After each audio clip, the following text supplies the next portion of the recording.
Nah, untuk inisialisasi ada dua. Yang pertama variabel, yang kedua konstanta ya. Kalau konstanta kan tadi dibilangnya untuk nilai yang tidak bisa dirubah atau nilai yang tidak ingin dirubah gitu. Kalau variabel adalah nilai yang bisa dirubah-ubah. Jadi nilainya umur, integer umur. Contoh di variabel di sini ada namanya integer umur. Umur ini bentuknya adalah integer ya. Tadi masih ingat integer tadi berapa nilai maksimalnya? Ada yang masih ingat? 3, Ya, betul. 32.000 sekian ya. 32.000 sekian. Jadi yang tadi tabel itu tolong dihafalkan karena itu nanti bisa menentukan pemilihan sebuah tipe data. Contoh di sini ya, bentuk umumnya dari variabel. Itu tipe data, nama variabel ya. Integer, ini bentuknya tipe data ya. Kebetulan di sini contohnya adalah integer. Umur ini adalah nama variabel. Oke. Untuk konstanta bentuknya adalah crash, ini ada crash define ya. Kemudian nama konstantanya. Kemudian di sini ada nilainya.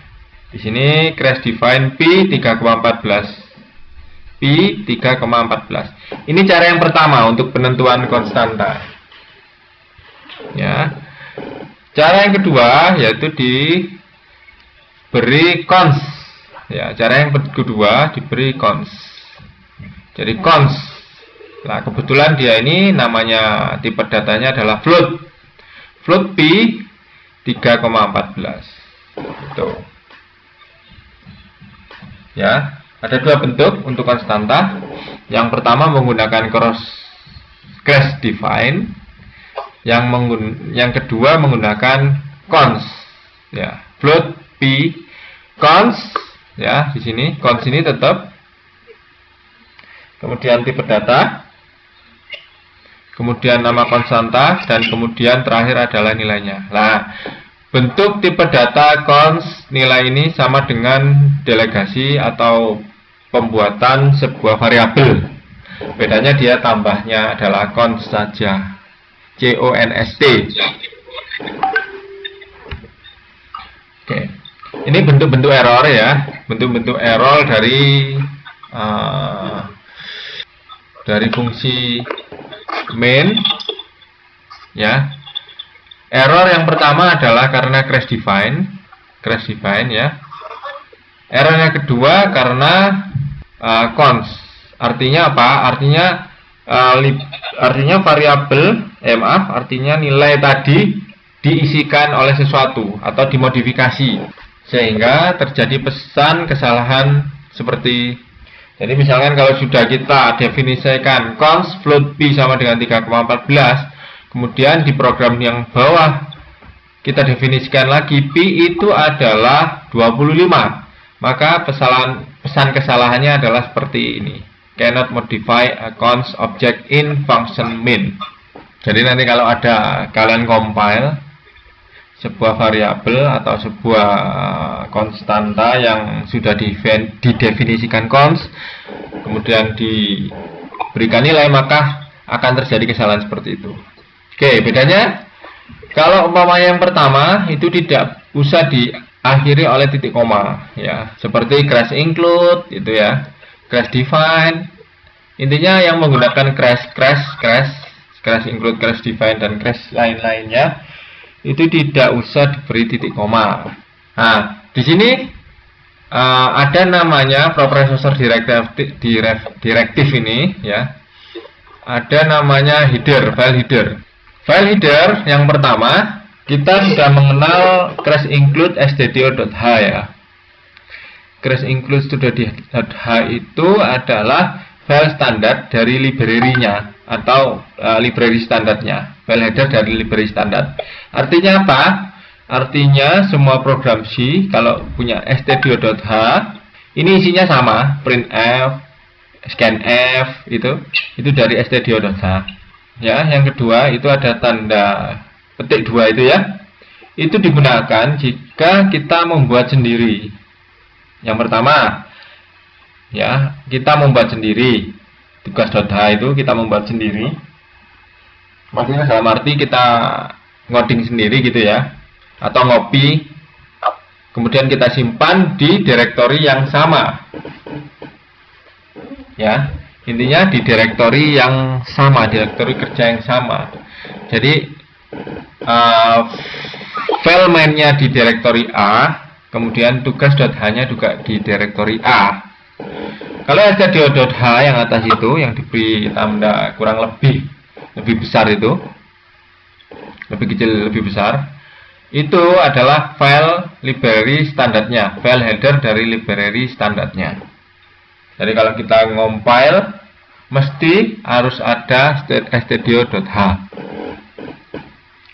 Kalau untuk tugas.h ini include tugas.h, ini adalah file yang kita letakkan di direktori kita, direktori kerja sendiri, direktori sendiri gitu. Entah filenya itu bisa kita bikin sendiri, atau ngopi dari internet, atau file punyanya orang. Ya, tugas.h. Backslash ini mempunyai makna, banyak maknanya ya. Yang biasanya kita gunakan itu adalah /a ya. Itu kalau kita gunakan /a, maka komputer itu akan bunyi belnya ya. Kemudian /n ini yang biasanya kita gunakan. /n ini untuk new line ya. Kemudian /t ini untuk tab ya. Kemudian garis miring backslash 2 kali ini ya, itu digunakan untuk perintah yang tidak kita gunakan ya.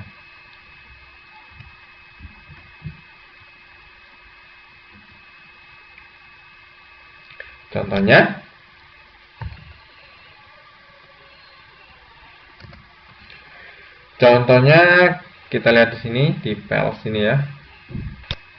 Ini kalau kita gunakan /n gitu ya. Coba bener nggak ya? Nah, /n ini ya, /n kita eksekusi ya.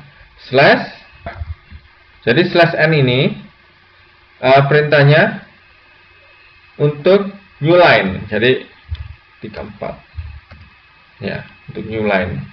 Jadi pada saat sebelum dikasih /n, nilai masukannya akan terletak di sampingnya sama dengan ini ya, sama dengan ini. Jika sudah dimasukkan /n, dia akan 34-nya akan ke sini. Karena apa? Karena sudah ada diberi /n tadi.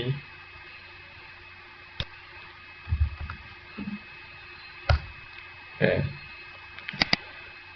Begitu ya.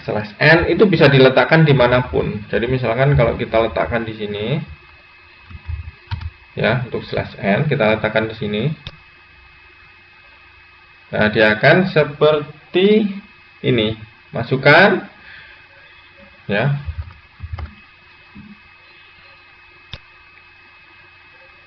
Dia akan seperti ini ya. Masukkan, karena dikasih /n maka turun ke bawah gitu. Itu untuk /n. /t sama.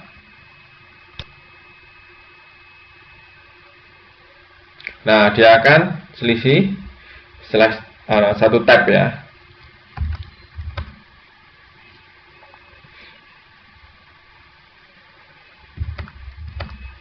Oke. Nanti kalian coba sendiri pakai /n, /t ya, yang pasti nanti bisa dipahami itu. Oke, yang garis miring ini kalian coba sendiri, gampang ini. Cuma seperti ini aja. Jadi kalau seumpama ini instruksi ini tidak mau digunakan ya,